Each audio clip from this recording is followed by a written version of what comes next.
Okay, so we are now live for episode 7 of Fair Go, the basic income discussion group run by Basic Income Australia. For this episode, we are joined from Doha by an American philosopher and author, Karl Widerquist. Karl's most recent book is The Prehistory of Private Property. But Karl, why don't you take us through a bit of your career up till now and some of your other books, and then tell us a bit about this book and where that takes you now, and then we'll open up the floor for questions. Okay, I was initially an economist. I was an economist because I was interested in social justice and what makes a just society, and I figured you needed to know economics to know what works in order to create a good, just set of institutions. But economists, their main job is really to do positive economics, not so much the ethics of it. And I realized after studying economics for 8 or 10 years or whatever it was, that economically our problems are not that difficult to solve. That much better, fair, and more just policies are sustainable. The barriers to eliminating poverty are not strong in economic scientific terms. The barriers are people's normative beliefs, that there's considerable resistance, not just from self-interested people, but also from people who really believe their principles, that it is the people who are making more are actually entitled to what they're making, and people who are making less, to some extent, that there's private charity for them, or even if we can help them, but we have to realize this is a sacrifice that the freedom and the property rights of the people above. And these are the barriers that I realize that are preventing a more just society. So I said, well, how do I do this full time? And I thought about this for years, and I said, okay, well, I'm going to have to go back to grad school and get another doctorate. So I already had a doctorate in economics, and I went to Oxford and I got what they call a DPhil instead of a PhD, same thing, in political theory, and then eventually got hired as a philosopher at Georgetown University's campus in Qatar, where I'm coming at you right now. Sorry if it's a little bright behind me. I don't know if I'm partially in shadow, but that's because it's so bright in this country. It's very bright outside. So one centerpiece of what I have believed for a very long time is that the upper classes have been asking too much of the least advantaged. They say, well, on the right, they're saying, well, we really don't owe you anything. Maybe we'll give you some private charity, or maybe some really small stuff. But on the left, they're always saying, well, we'll give you something as soon as you prove that you deserve it. We're not going to give anything to those layabouts and cheaters and lazy people. And this puts every single working person, everybody who is not independently wealthy, at an enormous disadvantage, because they don't. If they say, oh, these jobs are terrible that you're offering me, these wages and working conditions and these rents and these interest payments, all these things are terrible. They have no other recourse. Their recourse is to be homeless and eat out of a dumpster for their life. And we put people in the situation that creates poverty, and that creates people who begin in poverty, which leads to poverty wages, because then employers don't have an incentive to pay above poverty wages. And so basic income, which is universal and unconditional and given to everyone without judgment, figures prominently into my theory of justice. And it really has, since I was exposed to the idea at 15 in 1980, oddly, interestingly, on my 15th birthday, I learned about a version of something very much like basic income from Milton Friedman's television show. Not so proud that that's where I first heard about it, but I began to see it as a challenge to both left and right. We've got to do this and do this better. And so I studied it as an economist, and I've written about it as an economist. I've written about the results of basic income experiments. I have written about how to conduct a basic income experiment. I've written about the public choice theory and redistributive programs and ethical things like that. But my main thing of the last 15 years is piecing together a basic theory of justice, in which basic income plays a role. It's not all there is to it. It's a basic theory of distributive justice or social justice. And so my first major book on this was in 2013, Independence, Propertylessness, and Basic Income, A Theory of Freedom as the Power to Say No. I wanted to call it The Power to Say No. I let the publisher, I was a younger author at the time, I let the publisher getting away with bullying me into getting these, what they thought would really be valuable to get these keywords into the main title rather than a catchy title. I should have stood up to them more. And that outlines a theory of freedom that argues that we need to look not just at somebody being more free or less free, but also what is it that confers the status of being a free person? We talk about this. This is a free person. That is not an unfree person. And we often treat it as an easy question. Well, if you're not in slavery, then you're free. Well, a lot of slaves at the end of the Civil War said, no, this is not enough. We are still not free people. A lot of women have been saying that for various reasons. So I try to come up with a theory of what it really takes to become a fully free person. And I argue that a lot of the poor and disadvantaged and low-income workers of the world today are still not free. They have a choice of masters, but they have no choice but to work for one of this group of property owners that we've designated to give them orders. And they're born as if they're born in debt.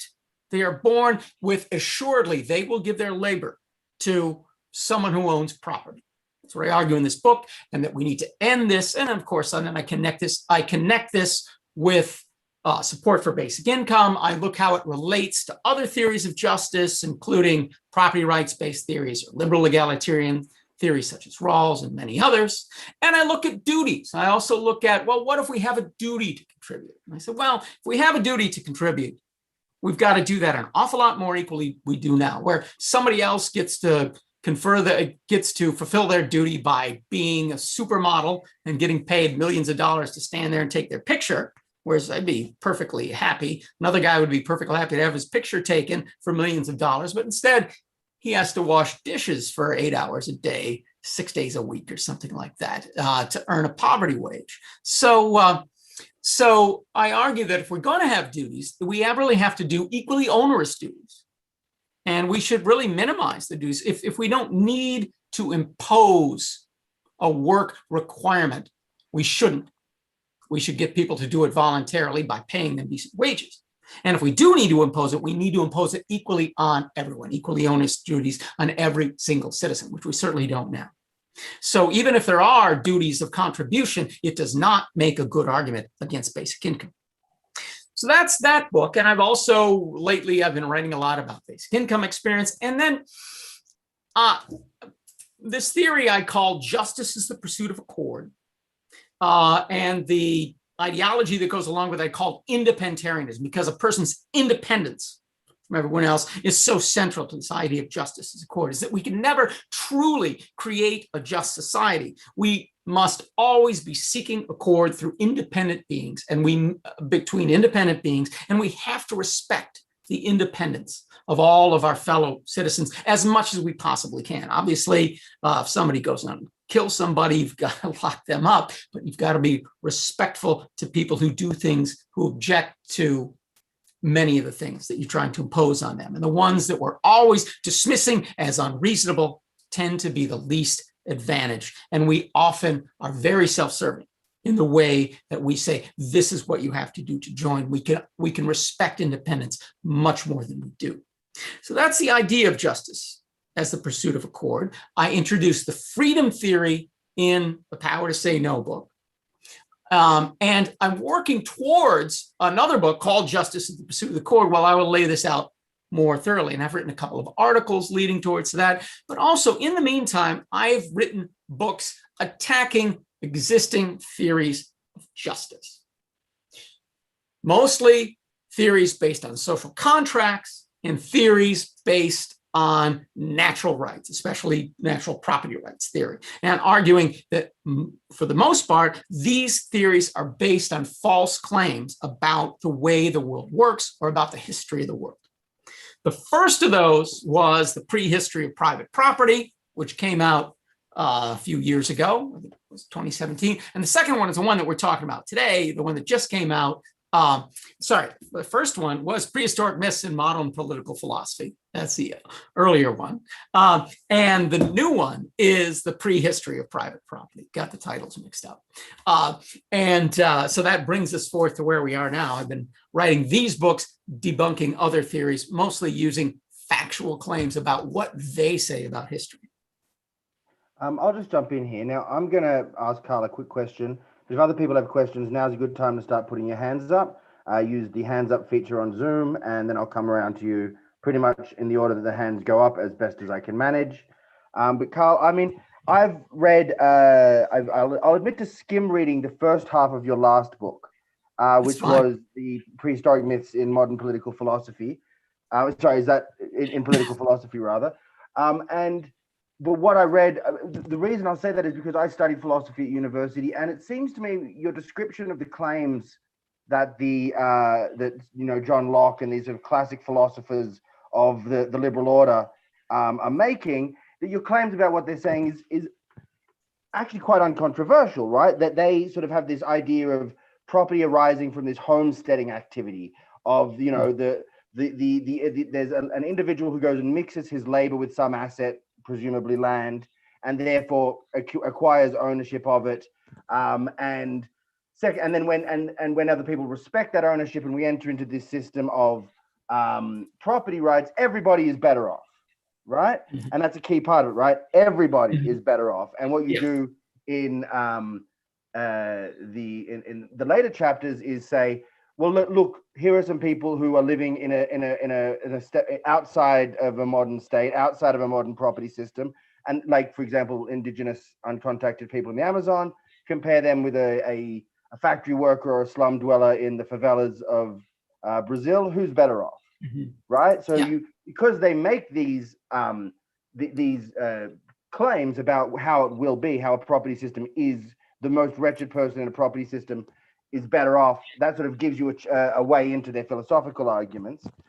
So is this, what I'm guessing about this new book, is it's more of a history of how we go from a propertyless state to a propertyless state, to a property owning state, to a property system, and what are the powers that are driving that, and how does it reflect their interests? Is that basically a decent summary or the right idea?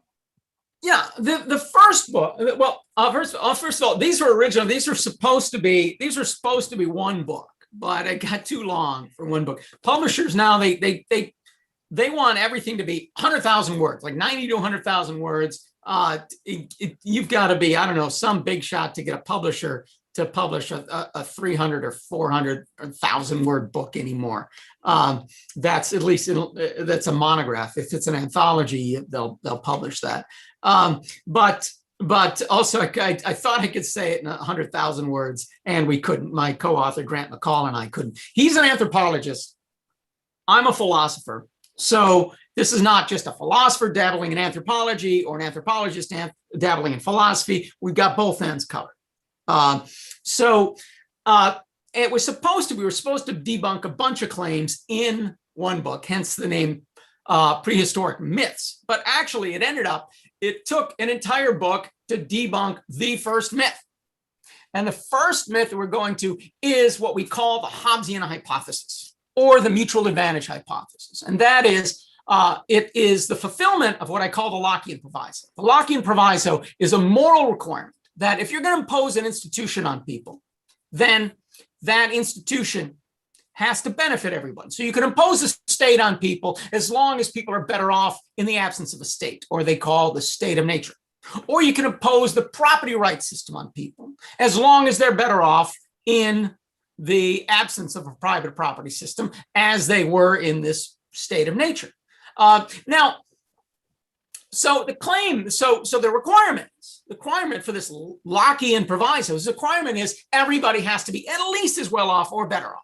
That's the proviso. Then the Hobbesian hypothesis, what we call it, or the mutual advantage hypothesis, is the claim that we've done that we have fulfilled this claim that everybody really is better off in states. And it's used in two different kinds of theories, property rights theories and theories justifying the state. And it has been used at least as a big way in political philosophy, at least since Thomas Hobbes in the middle of the 1600s. But actually, we trace people making claims like this back to the first Chinese emperor, 2,500 years ago. We've traced claims going back that far, that the state benefits everyone. And people portray this as if it is obvious. Hobbes had very little casual observations. And so did Locke when they claimed, Hobbes saying the state benefits everybody, Locke saying the private property system benefits everybody. Very casual evidence, almost all of it based on what settlers were saying, colonial settlers were saying about native peoples or about things that happen in civil wars. And very casual observation and no effort to look it up. And it has been treated ever since as obvious. That it's just obviously true that the lowliest person in our state society has to be better off than one of those naked savages. Well, it seemed obvious to racist colonial settlers that viewed those naked people as savages. But actually, when we take a more sober, we don't look at non-European peoples as naked savages before. We don't assume because they don't have teapots and drink their tea with one finger in the air that they're necessarily worse off than everyone. We should take a hard look at that. But there has been no reassessment. We go through from then to the modern day, looking at people who make these claims over and over again without evidence, treating it as if it is obvious. And it is not something that can be obvious. When I say something like everybody has self-serving bias, that I think we can say is obvious because I can see that every day in myself and most people I interact with, that there's self-serving bias. That is something I witness firsthand. But when I say the least advantaged person in my society, I say this to other philosophers, the least advantaged person in a state society with private property rights is better off than people typically are in a system that has neither of those, some native peoples who have neither a government nor a private property rights system. Well, I don't know anybody in those positions, and neither did Hobbes. Hobbes and Locke and all these philosophers are treating as obvious do not have everyday experience knowing what it's like to be one of the least advantaged people in their society. They don't know what it's like to be a homeless person in New York, or to be a sweatshop worker in Indonesia, nor do they have any idea what it is like to live as a native person in a society that doesn't have these institutions. It is not obvious. And one out that they've tried is to say, well, it's really not an empirical claim. But if you look at their arguments, the idea that it's not an empirical claim doesn't even begin to work, because the claim is we need to have mutual advantage. And we need to have mutual advantage to impose these institutions. And then we have achieved mutual advantage. And they say, well, we just tell a thought experiment story. Okay, well, what good is a thought experiment if it doesn't relay the truth that mutual advantage is actually achieved? Are you saying your thought experiment is to say, well, we want to claim mutual advantage, but as a matter of fact, we don't have any responsibility to achieve mutual advantage? Does there need to be truth in it? Can I say any thought experiment? Can I say the property rights system is justified because there's a giant chicken on Jupiter who likes the property rights system, who will come and swallow the earth whole if there is no property rights system? Does that thought experiment work? What's the difference between your thought experiment where you talk about life being solitary, poor, nasty, brutish, and short in the absence of these institutions, and my giant chicken story? I assume it's the greater empirical plausibility. And I've gone through these arguments, and you look for an a priori argument. If you think there's an a priori argument, and you think, oh, he doesn't know this philosopher. Well, look in this book. I probably know that philosopher, or you're probably getting to somebody who's fairly obscure. We've gone through a lot of contemporary philosophers trying to make this on an a priori basis, and have not found what they can do it substantially. So the claim has been gotten credibility over 350 years because everybody treats it as obvious. And when you look at the evidence, as we've had over the course of a bunch of chapters looking at anthropological and historical and ethnographic data, to find that it is simply not true. There are people in our societies today that if you gave them the choice of living in our type of society or the type of society that exists outside of states, the few places that do that still today, or our distant ancestors, that it would be the rational thing for them to choose. They'd have a much better expectation of living a good life. And that means, the implication of that means that we've got to treat the least advantages in our people in our societies an awful lot better. And the basic income would be one way to do that. Yeah. And in this book mentions basic income only once on the last page as a possible institution to remedy this problem. It doesn't portray it as the only one. This book is mostly about attacking common arguments against really all forms of redistribution, but basic income in particular. My earlier book, Freedom has the Power to Say No, is much more about basic income. And my later book, Justice is the Pursuit of Accord, if I live to finish it, will be much more connected to basic income. This is really clearing the way to a lot of common arguments, trying to debunk this and other forms of redistribution. Okay, let's go to Charles. Charles, you got a question? Yeah, I confess to being a bit torn. I'll need a bit of guidance. I wanted to go back initially to something that Karl said very early, but it's to do with economics and the way the economic system works. So if that's not appropriate, I'm happy to do that if it's appropriate. But I also have a question for Karl about the latter part of what he was talking about. And I wonder if he knows a book called The Mystery of Capital by Hernando de Soto. The explorer Hernando de Soto? No, not the explorer. He's a Peruvian economist. Okay, well, I probably like him better than the mass murderer. Okay. You would like him better. I could go and get. I can't remember exactly when it was published. I can go and get it. It's on a bookshelf in another room. But essentially, what De Soto argues, he's looked at economies of all kinds. Yeah. And he argues that it is many of the institutions of what we call Western capitalist society that actually make them more effective and more efficient than those parts of the world that are attempting to achieve that, but without some of the institutions of the major capitalist countries. So a common example for him is property rights. If you're in a favela in Brazil, you have very little legal right to your property, no matter what you've done to it. If you're on a block of land in Melbourne, you've got very strong legal rights supported by all sorts of states. And he calls those legal rights are an example of what he calls capital. And so he argues that those sorts of intangible capital are at least as important as the tangible capital that you think about the land itself. If you are aware of the book, I'm happy to hear you comment. If you're not aware of the book, I'm not sure what that does. And then if there's time, I'd like to go back to economics at some point. Yes.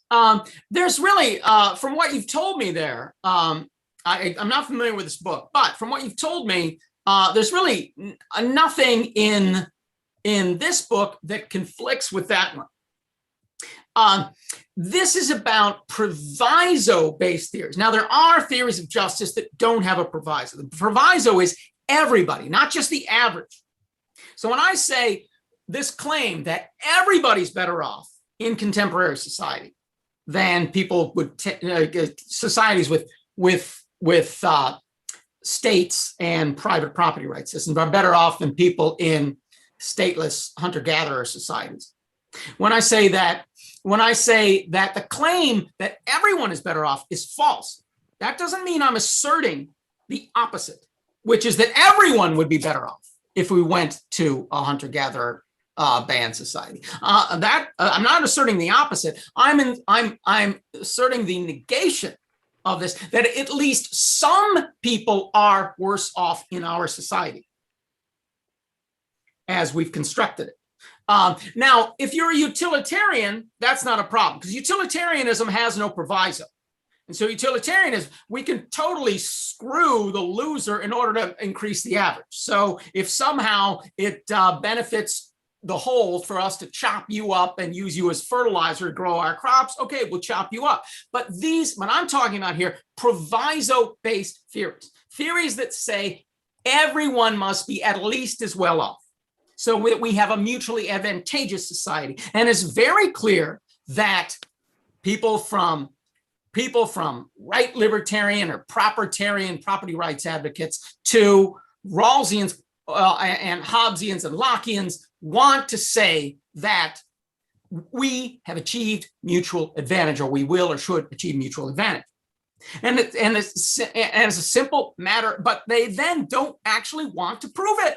They don't actually want to look at the evidence. What does it take to achieve mutual advantage? So actually, I do think that these institutions are very valuable. But what we have, and since they also have side effects that are very bad for the least advantage.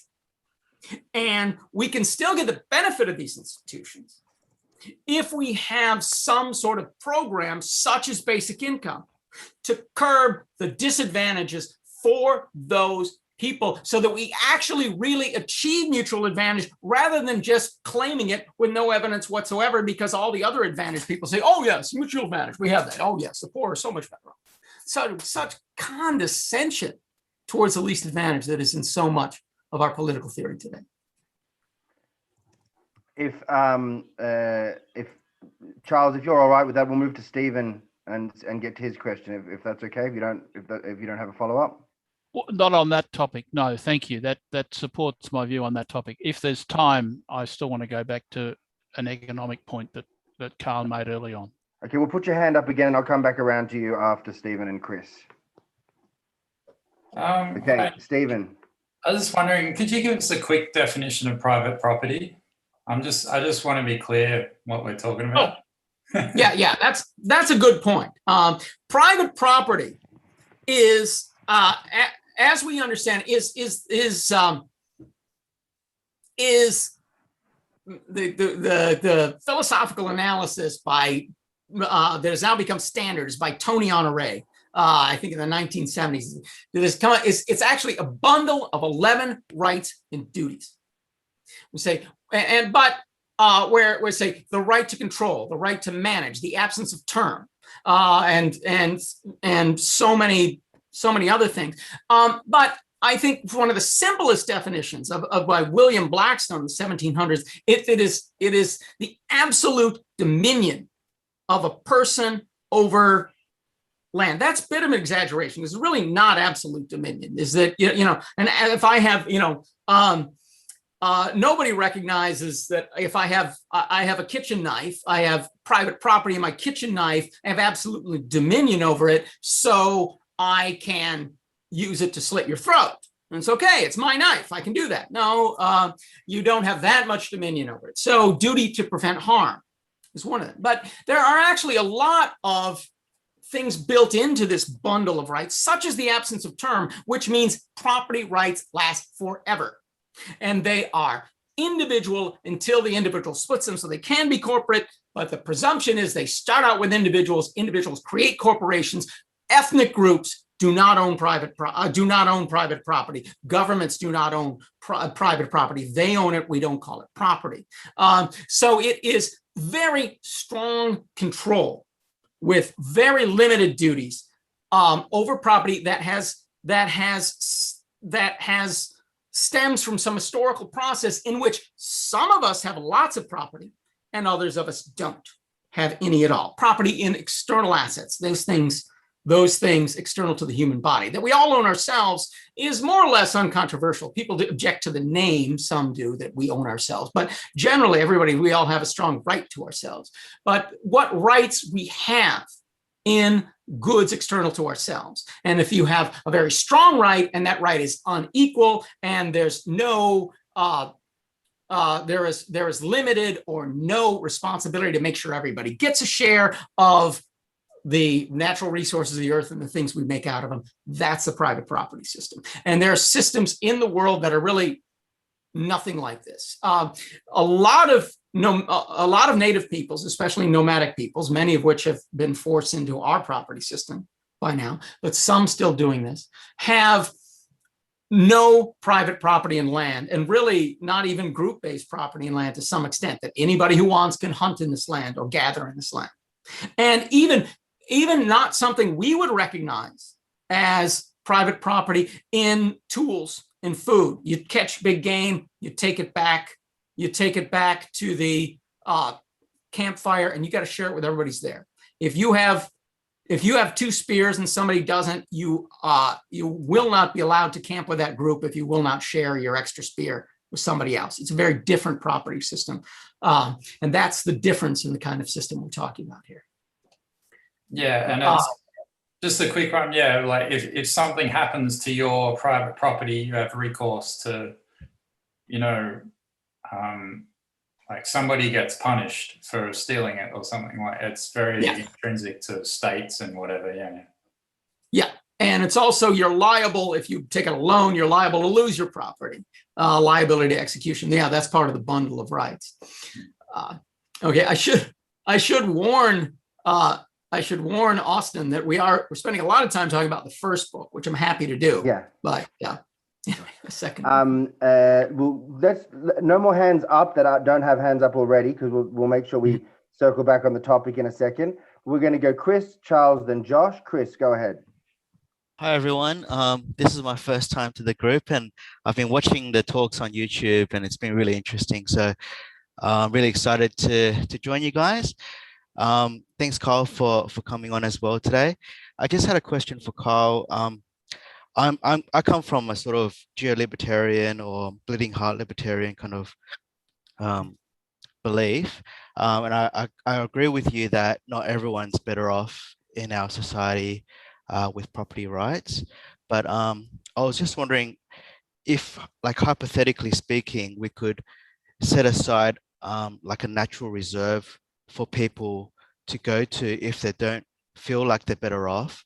Would that be just in your perspective, like if they had an escape from our society? Well, the people who really want to spend their lives doing that, I think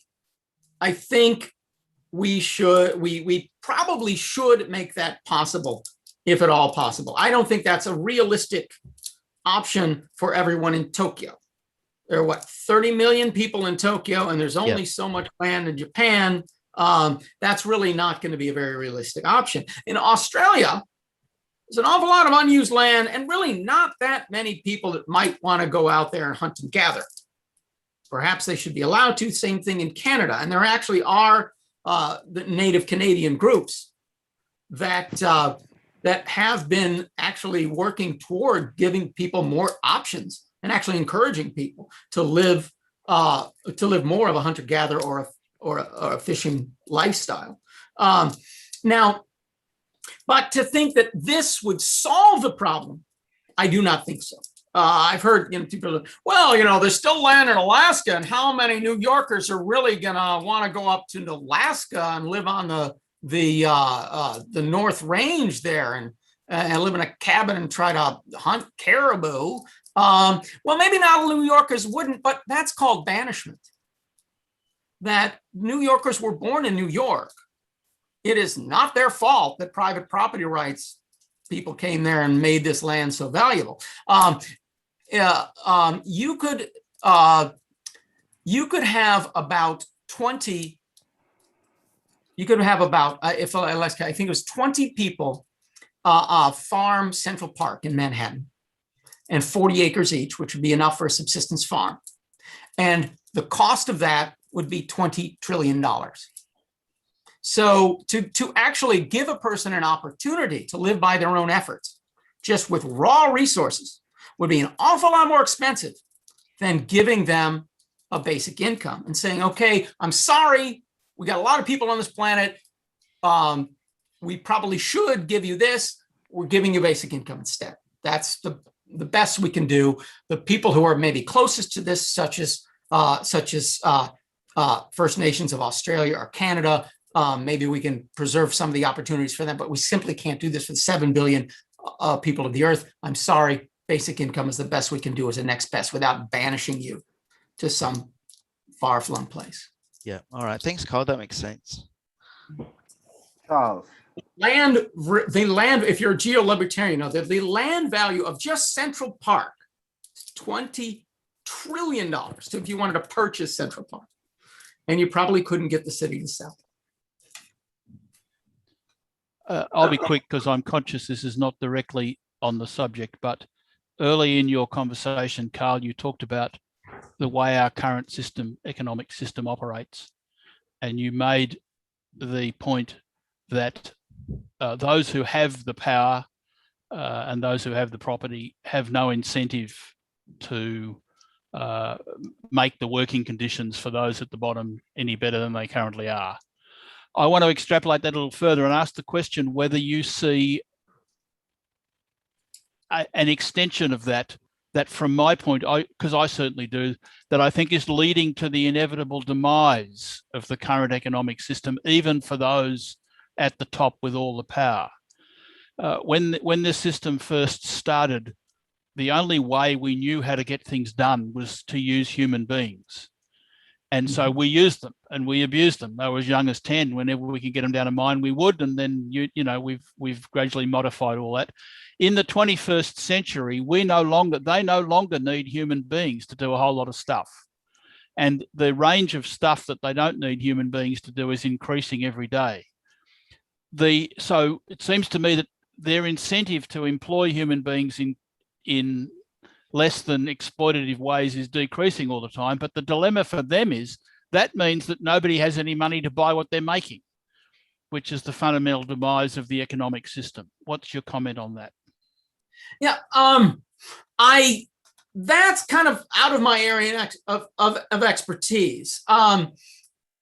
Marx, for example, recognized some of what I'm talking about and connected that with the ultimate fall of the economic system, the idea that people have nothing to sell but their labor, by which I take him to mean that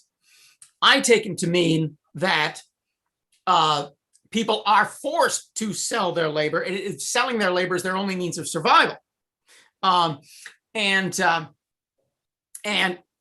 he went with that. Well, you think this is going to lead to the ultimate fall of the system and the replacement to it by something better. And well, the system did fall in some places, but it wasn't always replaced by something better. And I'm looking more at the ethical argument. Is simply everywhere and always wrong to put someone in that position, at least if you're not. At least in some rare circumstances with a dire emergency, we all have to pitch in an equal amount. And we are not, most of what we're doing is not dealing with an emergency. Most of what our economy is dedicated to is producing luxuries, and most of those luxuries are going to the most advantaged. The least advantaged have no responsibility to contribute to those aspects of the system. I'm making a moral argument based on that. So really the ultimate sustainability of the system is not something I want to look at. It's not something I have looked at. Maybe if I live long enough, maybe I'll do that someday, but it's not something I've looked at clearly. It's not something I've looked at in detail. And right now, in immediate sense, I fear more the environmental collapse of the system rather than sort of a Keynesian Marxist collapse of the system. Josh, let's go to you. Good to see you again, Josh. Yes, good to see you again as well. So you've talked, I would like for you to please talk a little bit about the transition from a non-property society to a property-based society, because many people that I talk to feel like property is natural, it just happens. Yeah, what do you think? Well, I think your question could just as well be phrased, tell me what the second book is about. So maybe I should turn this over to Austin. Should we go on? Should I, give a... I'll let you dive into the book. I have a little bit of framing. When I always think of you when I see no camping signs. So there's a place I've got to write a great the greatest blog of my life yet, and it's going to be the politics of Toilet Island, because there's an island in the middle of a lake, this very beautiful spot, this bridge access down where I used to live, and there's a toilet on the island. Right, it's a very small island with the toilet taking up at least 10% of the total landmass. Right, so I call it Toilet Island. And there's a sign there saying no parking, and we know that the cops actually enforce that. They check there to make sure backpackers aren't parking their car near the toilet and using it and staying overnight. And I think I've already got this impression from your previous work, which I think this book comes on about, is it's a sense that we've been herded into a sort of we've been herded off sort of any kind of wilderness or land that we might have common access to, into a property system where we're kind of, you used this phrase before, debt, but it's almost like a head tax, because a head tax of labor you've got to pay to live in the society. Because you can't, and if you try and live outside the property system, say live in a van and sort of scoot around the edges, they come for you pretty quick. Like, it's not like it's a free market, but there's very little, is it free if there's no exit, right? And I think your book, what I'm hoping is that your book advances this hypothesis and thesis further, and I hope I've done it. I haven't at least done it an injustice in my toilet comparison. All right. Well, when I think of no camping signs, it occurs to me the first thing I think of is John Steinbeck. I realize I've not managed to, in all these books, I've never managed to mention John Steinbeck. I also think of Henry George and Thomas Paine and Carol Pateman and several other people. But anyway, so this second book is very much about that, the disconnection of the people from the land, but actually the replacement of our dependence on nature to our dependence on the property owning class, the class that owns nature and the things that we make out of it. Dependence on nature is, well, that's natural for all animals. And plants too, and fungi, whatever. Dependence on nature, as long as one has access to the nature that one's evolved to live in, one can be an independent person. Humans need each other eventually, but they don't need any class of people. You can make a hunter-gatherer band out of 12 like-minded adults. You don't in any 12. Whereas if you've got 12 homeless people in the United States or Australia, they cannot start their own band. They must get access to resources from someone who owns them. And so look at and so how do we go from there to here? And what implications does that have for what things are saying? So in this second book, The Prehistory of Private Property, it's partly about that evolution, but also largely about things people say about the comparison that are just made up and false and never really had much evidence behind them at all. This mostly in this book is more directed at what I call propertarian, or you might know as right libertarian or libertarian theory, but it doesn't include the geo-libertarians that one person brought up.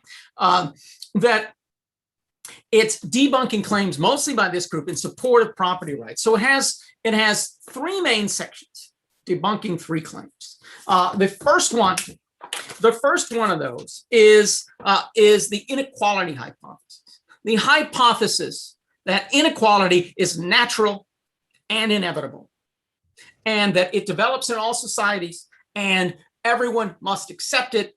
And in the more contemporary good the more contemporary look is that inequality, maybe you could have more equality, but it's going to come at the expense of freedom, is the latest version of this one. And so in the book, Grant McCall and I look at the history of people making this claim, going back to ancient China and ancient Greece and ancient Egypt, and see into prehistory of what of what prehistoric societies that have inequality are saying about it, and look at the many different and conflicting claims. All of them seem to agree that inequality is natural, but they can never agree why. So a lot of in ancient Egypt, the inequality is natural because, well, the pharaoh's a god. Well, sure, inequality is natural.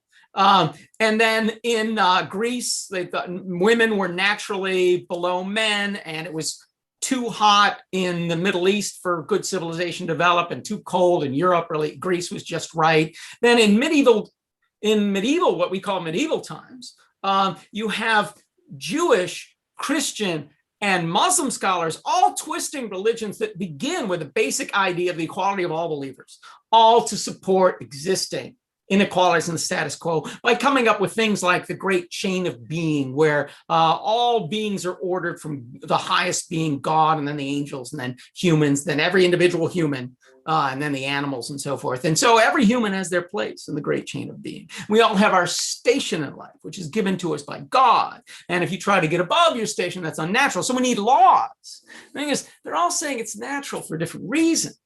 But then they're saying, they're all saying, oh, we have to enforce it. Oh, it's totally natural, but we have to enforce it.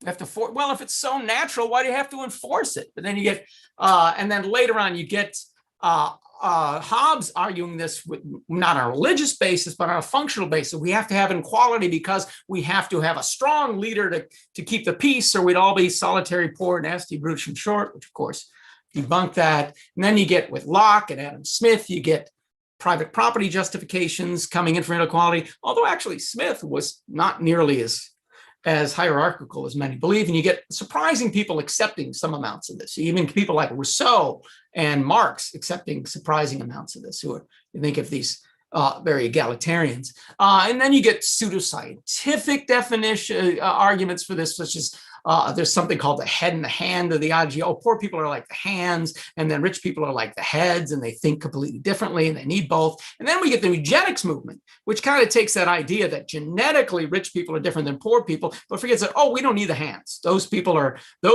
just genetically inferior. We need to just breed that out, and get only the good people. And we need laws enforcing that. And then we get the private property arguments today, which are very much based on some of these functional arguments from Hobbes and some of these freedom arguments from Locke. But if you actually look, so then we look into the history of this, of comparisons. If you look at freedom in a negative sense of the term, freedom from coercion, and you compare the type of coercion that propertyless people are subject to in a property rights economy, and compare that to the level of coercion that people in a hunter-gatherer band, where you have a nomadic group, where you're free to come and go. You can camp with a group tonight, you can camp with another group tonight, you can camp on your own as long as you can make it on your own, then you can rejoin one of these other groups. A group like this, you find almost no coercion. If you murder somebody, you're probably going to get killed yourself.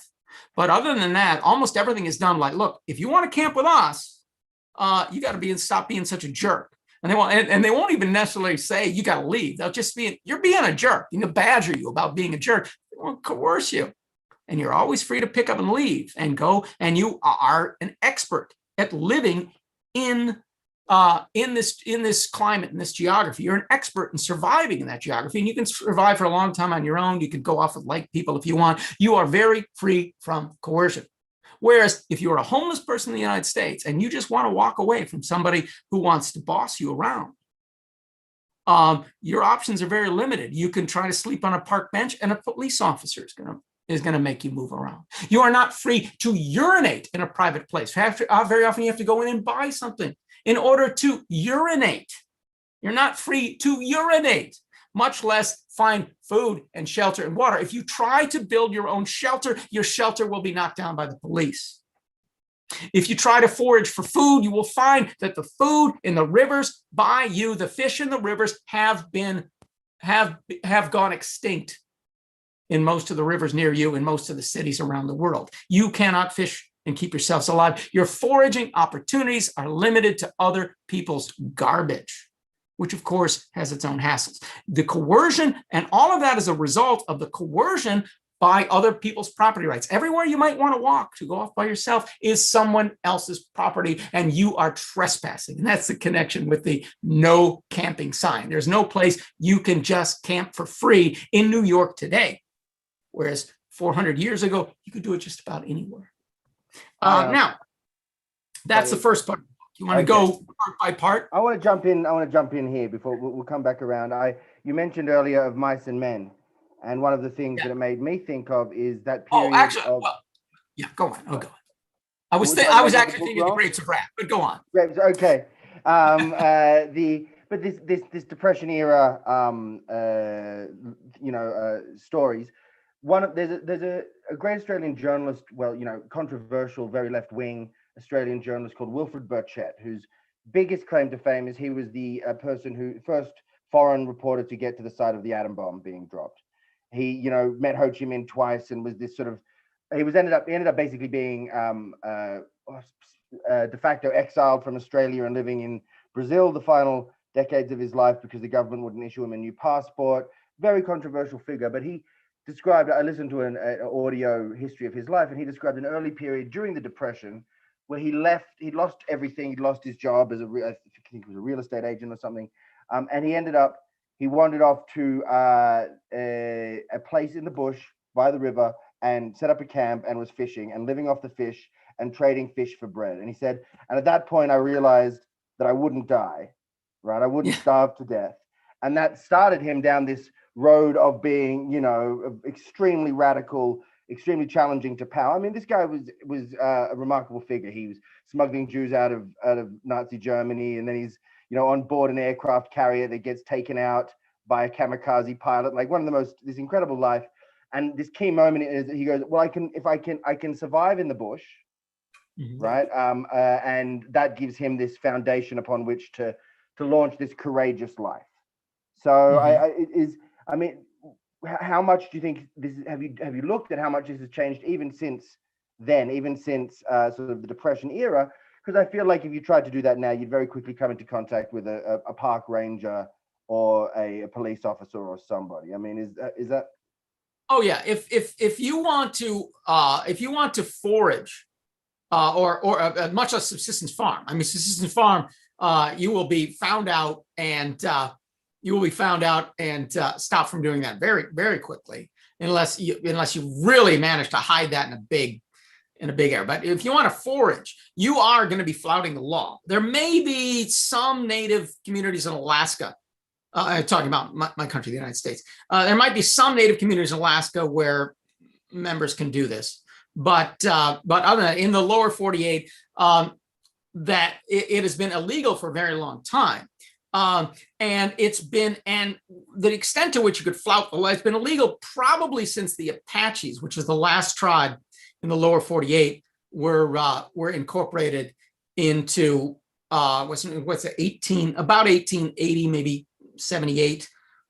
And there's been no band of Native Americans living outside of our system in the lower 48 states of the United States since about 1880. There have been, although as late as the 1920s, there were still individuals in groups of 1 or 2 or 3 or 4 doing it on their own. The last known group like that was arrested for stealing horses in the 1920s. So it is, and I'm sure there are people who have done it on their own. We know of people like there's a man in Maine who was living by himself for 20 years, but actually wasn't foraging, he was stealing from people, but he was living very much on his own. And we've made it really, really hard for people to do it and say, oh, look, nobody wants to do it. Nobody goes to the Amazon and joins up with their tribes. Well, you carve out a subsistence farm out of Central Park. You spend that $1 trillion you need to carve out that Central Park, and you say any homeless person that wants can take that. And if not a single one of those tens of thousands of homeless people in Central Park want that farm, then maybe you have an argument. But I tell you, there would be a very long line to get that farm. so it is, there are people who have done it and can do it, and there are times, but generally you're flouting the law if you do it. So you want to go on to the next point? If Okay, anyone yeah, else so has more questions, they can start putting their hands up now, I think. But Karl, do you want to sort of move on to the rest of the next point? The rest of the book? Well, the next one I've really kind of done in a very short way, so I don't think I will. I don't think I will do it again. That's the market freedom hypothesis. That's part 2 of the second book, which is what I've already said, that the level of coercion that people are under in state society is much, at least the least free, the ones without property. The level of coercion that they're under is much, much more than people in stateless societies known to anthropology. I've made that argument. Can I interrupt at that point?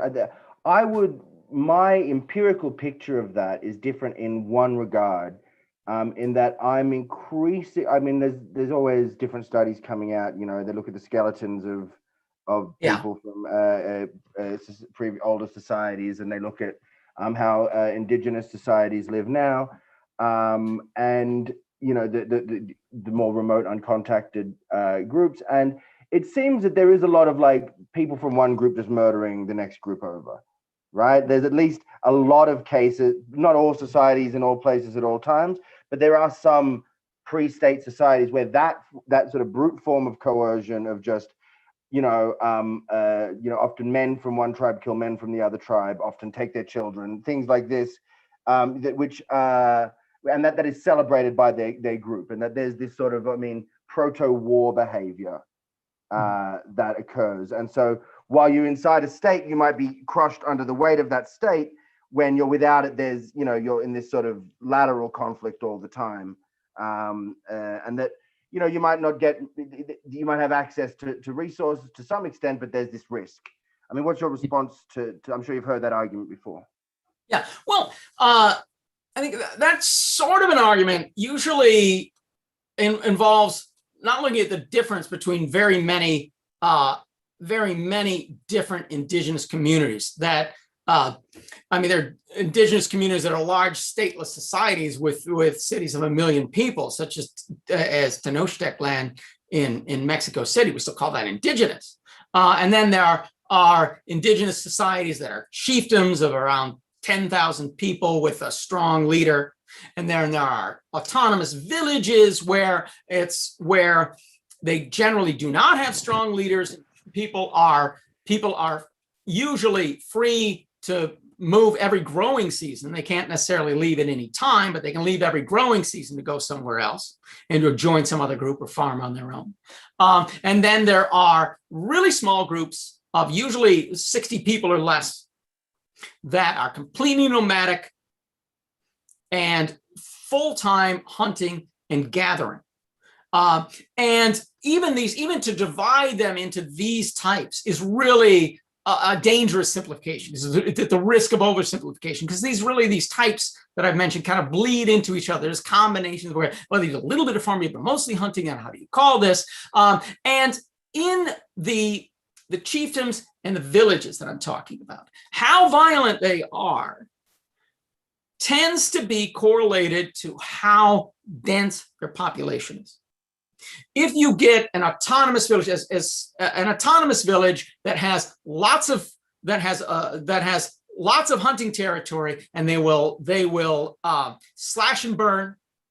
They will slash and burn in one area for a few years until they deplete the soil. Then they'll let that return to the soil, and they'll go to another area, and they'll be using all the other land for hunting, and they've got plenty of land. In those, you tend to get very low conflicts. But if you get a similar village, only with not a lot of room like that, and another village a mile away, and another one here, and another one here, and another one here, you can very often find yourself on a few square miles of territory with the hostile neighbors on each side, and those societies will very often be very violent.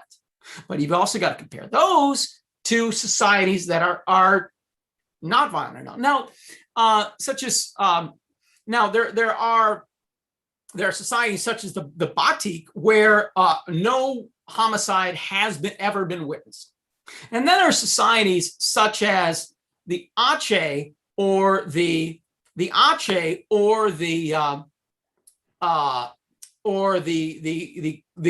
Kung San of the which which Westerners used to call the Bushmen of Namibia and parts of South Africa and Botswana, the Kungsan will go years and years and years without anybody getting killed. And then one guy will murder somebody or beat somebody up, and then they'll kill that person. They'll kill that person because they can't imprison him, and they can't just say leave because he might come back and kill another person out of revenge.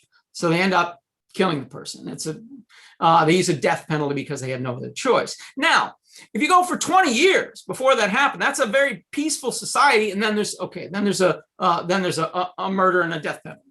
But if you multiply that by 100,000 person year, 100,000 of the rate for per 100,000 people per year, it looks fairly high. But actually, well, it looks like comparable to the United States, but not comparable to some of the highest society. I'm sorry, from a country like Australia, having a murder rate like the United States doesn't sound like anything to aspire to. I mean, I understand you're not painting this but you also have groups like the Batik and the Shoshone before incorporation, where no one has witnessed a murder. But to compare it, but the idea is that there will be less violent. They're less violent than Honduras, or less violent than, say, Europe was for those 4 years of World War I. Quite a bit less violent than that. And even in these countries, it's only some of the most violent native societies that would get something comparable to, say, Honduras or a country during wartime. So there's a big range in difference in violence levels in non-native societies. One of the things, and it might be true.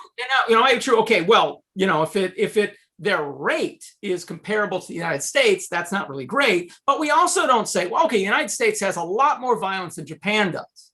We don't say, oh, well, that gives Japan the right to just take over the United States and force their institutions on us. But we do say this about native peoples, and we do say this about our own people. We say, well, if you were living like the Kung, you'd be violent. So we have to stop you. We have to force you to keep following our institutions, even though it disadvantages you in all these other ways that the Kung aren't being disadvantaged. Well, we wouldn't let Japan do that to the United States.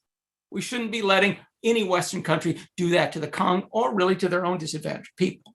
So it doesn't have to be zero violence or even low violence. It has to be, for them to say that everybody's better off being incorporated in states, it's really got to be above some bar of intolerability in state societies and below that bar in stateless societies. And that's simply not true.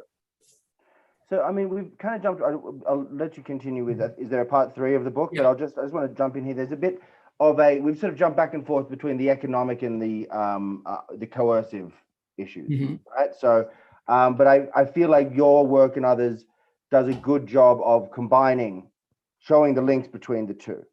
That their economic system has violence inherent to it to some degree. That if you are pushed, we talk about so there could be some reserve somewhere, but of course, you mentioned Australia, we've got a lot of land. Every drop of water in Australia is accounted for, right? Water is what you would be worrying about, and every drop of water is accounted for. And massacres of the last Indigenous people coincided with droughts when there was shortages. The last massacres recorded by white settlers of Indigenous people occur when the marginal areas they've been pushed into dried up, and so they were pushed back towards what had become cattle ranches, right? And that led to that triggered white violence. But so in Australia, it's water, and it's that would be the limiting factor of any commune you tried to set up, tried to get access to, tried to break away from the property system, and it's violence that fundamentally backs up the ownership of that water. I mean, but what I'm what we see on the cover of your book, that fantastic image where you have the I don't know if they're Cossacks, are they?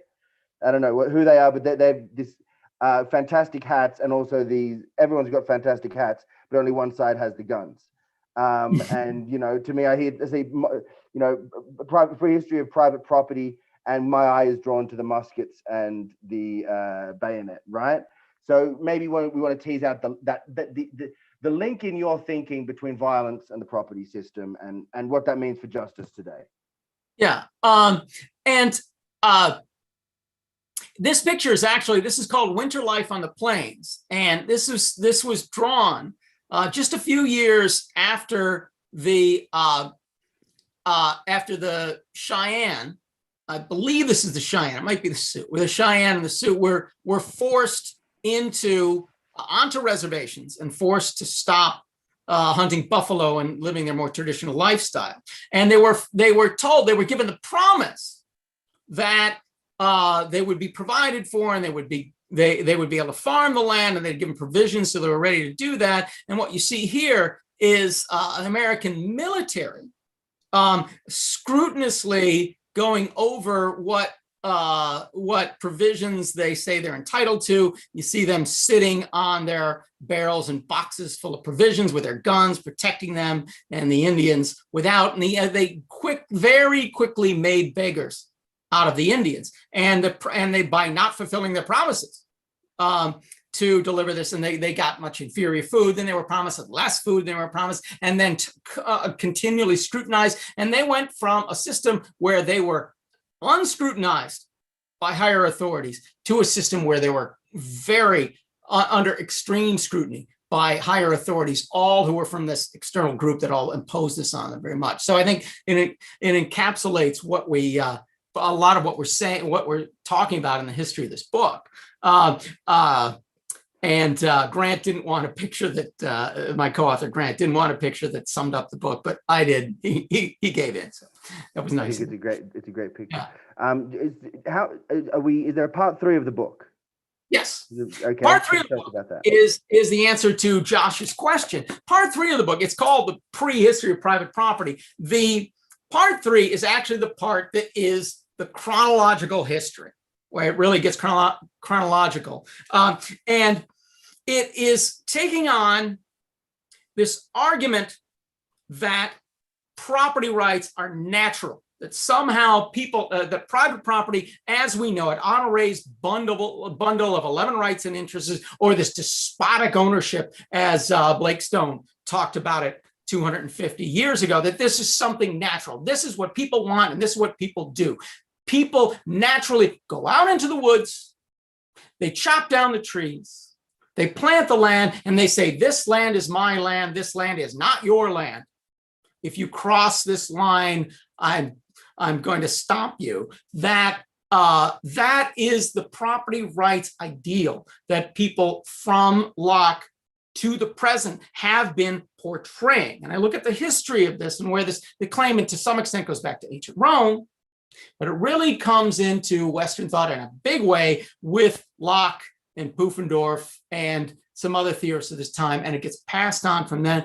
And even as they were doing it, they knew better. The property rights system that they were told, this despotic control over your land, was not the norm in Europe outside of the cities. In the countryside, there were tenant farmers and a lord. The tenant farmers shared the land. The lord had limited rights over the land, only to take basically a share of what the tenants farmed. And the tenants usually, there were some cases where this became more like slavery, but in most cases, these so-called tenant farmers had traditional rights to land, and they shared them out. Everybody was able to farm the land, and everybody gave input about what kind of farming we're going to do, how are we going to rotate crops, where can everybody graze their animals. This was being replaced at the time by the enclosure movement, in which the lords were assuming we own the whole thing, and you're just tenants, so we can kick you off at any time. And they were doing very much the same thing about going around the rest of the world and finding people living like this and kicking them off the land, or kicking the hunter-gatherers off the land. And this effort to say Lockean property is the way it is, this is natural, was very much a propaganda for this. And we have forgotten that this is a propaganda story, and we treat it as genuinely natural, that the only way that property could have developed from the start to now would be to end up in private hands. We consider that to be natural. The argument from the property rights side is not that the private property rights owner has an unbroken chain to the property rights owner today has an unbroken chain to the original appropriation. That's not the argument. The argument is that if there had been an unbroken chain, some private property rights owner would own it today. And therefore, if we get a property rights owner that we show is done injustice that can be rectified, we should fix that and get the other private property owner and get that person in there and let them own that land. But the private property rights system that we know develops natural, but we don't know that. That is just the story that Locke told. And I go through the that's more my part of the book. I go through the philosophy of what they're arguing, and basically they're taking the story as an example of really the only way private property can come about. This idea, a principle of appropriation. You mix your labor with the land, or you claim the land, and this land becomes yours, and then you pass it on to your descendants. Even taking those moral claims at face value, do the original appropriators, the first people to claim land or settle land or mix their labor with the land. They have many different criteria that they usually amount to the same thing. Do the first people to do these things actually do it? So we look at, well, so we go and look at different ways that people exist and look at, well, how do they do it? Well, the oldest form of land use that we know of is nomadic hunting and gathering. There are still a few people who do it today. It's been done for the 200,000 years that the species has been on a planet, and probably something similar for a few 100,000 years before that in our close hominin ancestors. Now, 200,000 years ago, humans probably were very different than who, even if they were nomadic hunter-gatherers, very different than contemporary hunter-gatherers. But there are some things we can say about them, is that they had no way to force people to stay with the group. They needed people to go out and hunt, bring the meat back and share, because not everybody's going to be a successful hunter every day. You need a group of people all hunting and then sharing what they have as a form of insurance. So very often you get people who share the land, share what they get off the land. And that's been observed from the Arctic. That's been observed both by historical observers, historical writers, and by ethnographers, the contemporary day, from the Arctic to the equator, from the mountains, seas, people living like this on very different continents. It seems to be the method that works for the hunters and gatherers, who were the first people that occupied virtually all the land on the earth, except for some remote places, such as the Azores, or Mauritius, or someplace like that was actually uninhabited when people with Western institutions got there. Now, then you look at, so they didn't have a private property system. What about the first farmers? Maybe the farmers mixed their labor more with the land. When maybe the first farmers, maybe they're the real appropriators. What do the first farmers do with the land? Where do you find the first farmers? The institution, the simplest farming techniques we know of is the slash and burn technique, which I've talked about, where you get a group of people who go out in the wilderness together. They slash the trees, they burn them, they farm those for a little while, and everyone who's in the group is entitled to a plot to farm, but no one's entitled to a permanent ownership of any of that land. And people do tend to consume mostly what they produce, but they also have a strong responsibility to share with each other if somebody has a crop failure or something like that.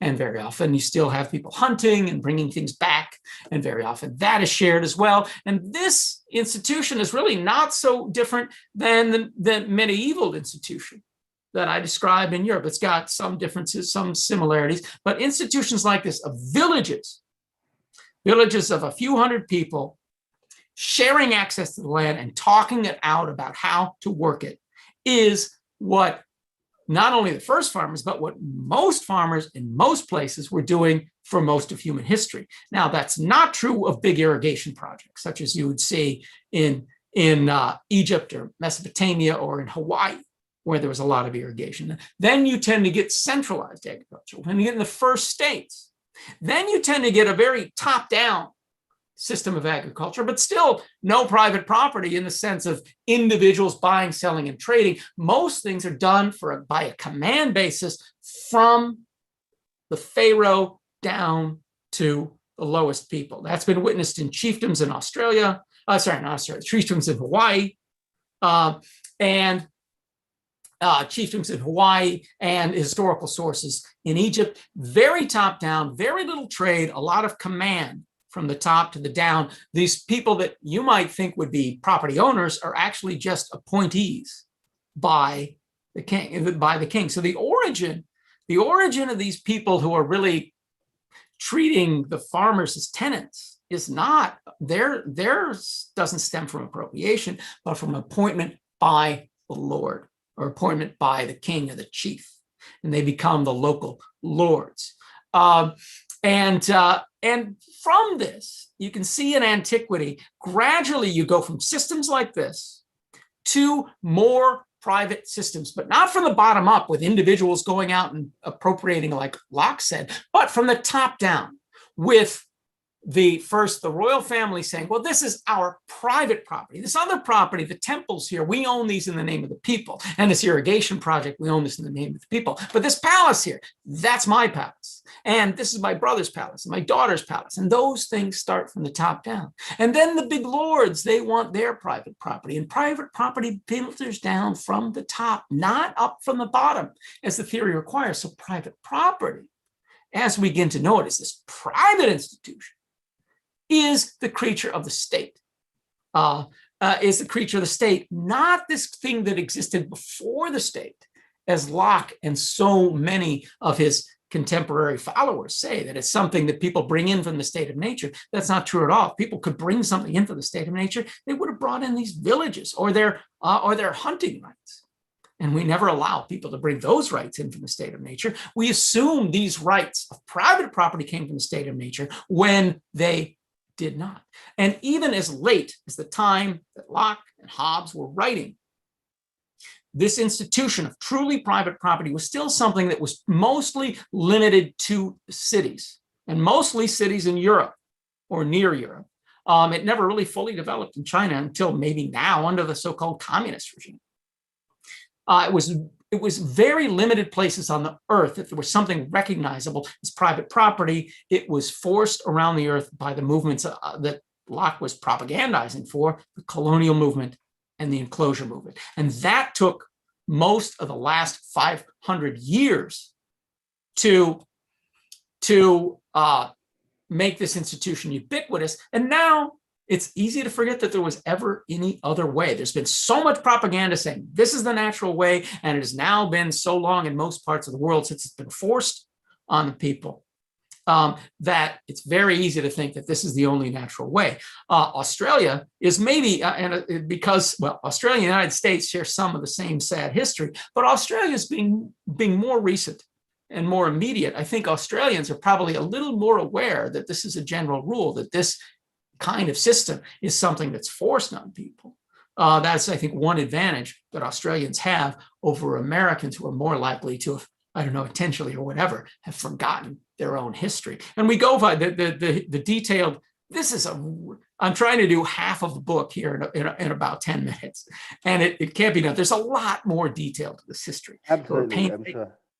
Of how, when the early part of the United States, there was something very different than private property that developed by around 1900 to be something more like the private property system has. There's so much more to this, and we go into it in fairly good detail in the book. If you're interested in that kind of a history, I didn't. There's several points here, like in terms of bullet points. One is that it's contingent. It didn't have to turn out this way. No. Right. Another is that it's racialized. So there's a bloke I know from the south coast of New South Wales in Australia, who's a descendant from one of the first indigenous people to interact with Captain Cook. and Wow. there was an altercation with Cook's crew and this indigenous man. Man was killed. His spear was taken. His spear is in I think it's in a university in the UK. Spear and shield, and Yeah. these are kept as artifacts, but there's a record of who they belong to. And he's like, well, I am the rightful owner of this by the rules of property because it was stolen from the body of my great grandfather or something like that. And it's this awkward moment where, at the same time, you've got indigenous people living in areas which they had traditionally inhabited, and some of the claims that exist are traceable to the first white settlers in that area. This families know that they were some of the first white settlers to come to those areas, and their claims to land are legitimate, whereas their black neighbors, which predate that settlement, are not legitimate. And that's still sort of at the core of it, core of that stark contrast. So I've got the 2 points: the contingency, the racialization. Is there anything else that we should really be, that we could bullet point or the points you're making about how the property system actually unfolded?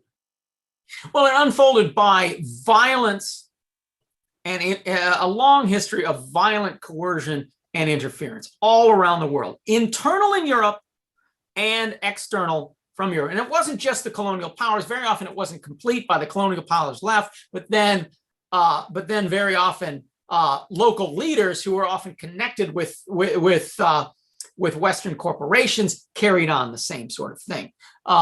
It is when you get private property being established where previously there were shared rights. It is as far as I've been able to find everywhere a coercive and violent process. Now, the very few places around the world where you can't say that would be these uninhabited islands that I was talking about, like the Azores, or the Azores as we call them in the U.S., and a few uninhabited islands in the Indian Ocean, Pacific, places like that.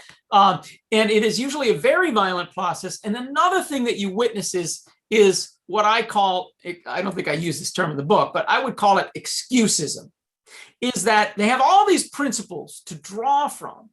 And native peoples are always trying to say, again, we say, okay, we have to do this to show, to have property rights. And they do this. And then they will, and then they'll still take it away. So in the United States, a lot of the Eastern Indians had small farming areas surrounded by big hunting grounds. And they said, oh, we're taking the hunting grounds. Those don't count. All you did was hunt there. Didn't mix your labor with the land. They're like, oh yeah, but here we mixed the labor with our land. At least here we get to keep this village, right? Because we mixed our labor with land. Well, okay, you farmed, but you didn't put up hedgerows. You didn't put up hedgerows to delineate that this is your farm. See, that's what you got to do. If only you'd have fenced in your farms, then we would have done it. But then you get to people like the Hopi. The Hopi, I believe it was the Hopi or one of the southwestern tribes in the U.S., who were orchard keepers. I mean, they were planting trees that take years to reach, to bear fruit. And they're planting these and clearly mixing the labor with the land for a very specific purpose. And they took the Hopi stuff away too. It's clearly any excuse. And if ultimately you had, I mean, if you're going pretty far if you're saying hedgerows, but ultimately, if even nothing like that worked, they just say, oh, well, you're not Christian, so we can take it. Or they'd say, you're not white. We are Christian. Oh, I'll convert. I'm Christian now. Okay, we can't convert to white. So that was almost racism was like the last refuge. But there's always some excuse why yours don't quite qualify. So I find really the whole thing ends up really being an excuse. Now, was part 3 the final section, or is there another section we should recap before we get to the end? No, those are the 3 main sections. Then we talk about the implications. Of course, the implications being that the people who are advantaged by the system we have created inequality. They've taken away freedom, and they've taken away the rights of the original people. And we're going to have to treat the disadvantaged people all around the world an awful lot better in order to begin to justify our system. It doesn't mean it doesn't mean we can't have a private property rights system. I'm still, I haven't made a statement about that, whether we can, what kind of reforms we need, but we have to treat them a lot better. And one of those things has to be treating them a lot better, better in a way that's truly going to make them free of dependence on this ownership class that we coerce them in order to create this ownership class. We've got to make them free and independent of that, and basic income can do that better than any other institution I know. So we actually mention basic income more than once in the, but it still only comes up in the last chapter of this book, but only a few times. And Grant, my co-author, he actually was adding references to it and like making the last chapter more radical than I initially thought of it being. So don't think of this book as just me. Grant's stamp on this is really important. Fantastic. Now Michael's got a question, which we'll get to, but we'll try and. Actually, you just absolutely answered my question, Karl. I was going to circle back to one of your original statements where you were saying that you weren't intent on overturning the property rights system. What you were trying to highlight was that you did not, in fact, look after every member of society, and therefore, if we want to retain those property rights, we need to change the system in such a way, and this is what I presume you're saying, that in fact we do encompass everybody who will then have sufficient access to the resources that they need to live without coercion. And you've just answered that in your support for the universal basic income, which is why I guess we're all here today. So thank you. Yes, so you've answered my question before. All right. Okay. All right, thanks. I'm sorry, everyone. I had a mild technical glitch there. It seems like everyone managed without me for just a second. But I guess we've come to the end, a natural place to wrap up. Would it be oversimplifying to say that really what's happened is the property system has chased us all into an open air prison where we're forced to toil for our conspiring masters? Is that a little bit too cartoonish of it, or is that the gist? Well, I would say that's a little bit stronger, and it's the open air prison. But it is it is so interesting that that property rights advocates can point to such an unfree system and say, look, freedom. Look, that person there eating out of a dumpster, he chose to eat out of that dumpster, and I chose to be a corporate CEO. Our choices are constrained by this institution. This institution did not develop naturally, as they assert over and over again. The institution was imposed on them, and it makes people unfree in very important ways. Now, I don't want to get into you're saying they're unfree. So you're saying they're just like a chattel slave, or just like a prisoner in a prison, or just like a woman in the Chinese emperor's harem 500 years ago. I don't want to compare all of those things. I'm sure some unfreedoms are worse than others, but we need to get everybody to that level where they're safely out of it. It's not about okay, you're unfree, sure, but you're so much better off than the slaves were. That's really not a great argument. Let's make both of them truly free. That's where I think we need to be thinking now. I will say one more thing again, get you to just respond quickly. I find that a lot of your arguments remind me of left-wing arguments, but actually framed in a liberal way. So a lot of left-wingers will critique the liberal order and then propose some alternative to that. But it seems that what strikes me about yours is that your response is like, let's make it more liberal. Wouldn't it be more liberal if everybody had a greater freedom in the choices that they make? I'll let you just respond. Individual liberty and that liberalism idea versus a more left-wing European style sort of socialist critique. Where do you position yourself in all of that? And then we really will wrap up. Well, I think that's very perceptive. That I am making a very radical criticism of the system in order to justify what is actually really a very simple reform that I don't know, maybe you could take it quite a bit farther, we'll see. But, and I am speaking in liberal language, and there's an important reason for that, is that A lot of left wings have simply given, they have given the supporters of the existing systems a pass by not looking at in their terms. They say, oh, well, we don't want this negative freedom thing. We want positive freedom. Well, you can say that's fine. Maybe positive freedom is really important, but that gives them the out to say, well, they're just, the other side can say, they're against what freedom should really be understood as negative freedom. They're against that, and we're for it. So we're right. See, they have everything they say is based on their promotion of this positive freedom or whatever kind of other freedom they're talking about, or they're promoting equality above freedom, or they're promoting this, or they're willing to trample on people's rights in order to get their vision of equality. Well, are these rights real? Are you really delivering negative freedom to everyone? And they're not. So there's an element of this that a lot of left-wing people have not addressed. And so I'm addressing these ideas on their own terms is one reason I'm doing it. But another reason I'm doing it is that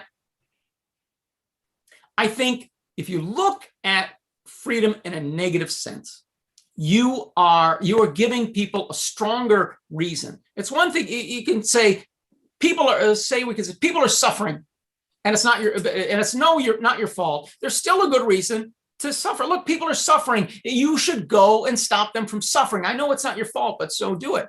Then you have some level of reason to go do it.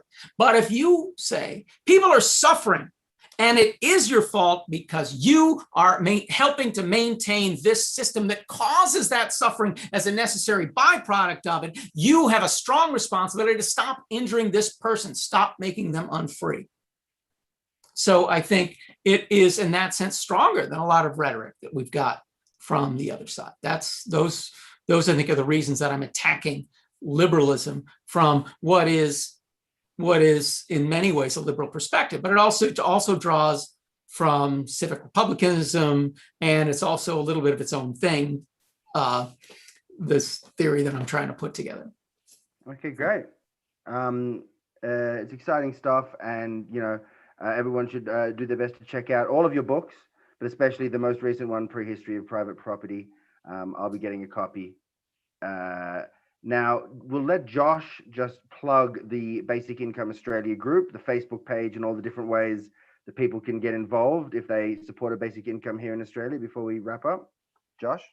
Yeah, so if you want to attend any events or see what's going on with news, all of the links are at basicincomeaustralia.com. There will be an event coming soon. So come along. All right, great. We tend to meet once a month apart from these public meetings to have, secret plotting sessions where that are not open to the general public, so people can come along to those and come into the enclave as well if they want. Thank you again, Karl. Thanks everyone for your great questions. It's been awesome. Thank you all very much. It was very, very enjoyable conversation for me, so I thank everyone. Bye. Bye.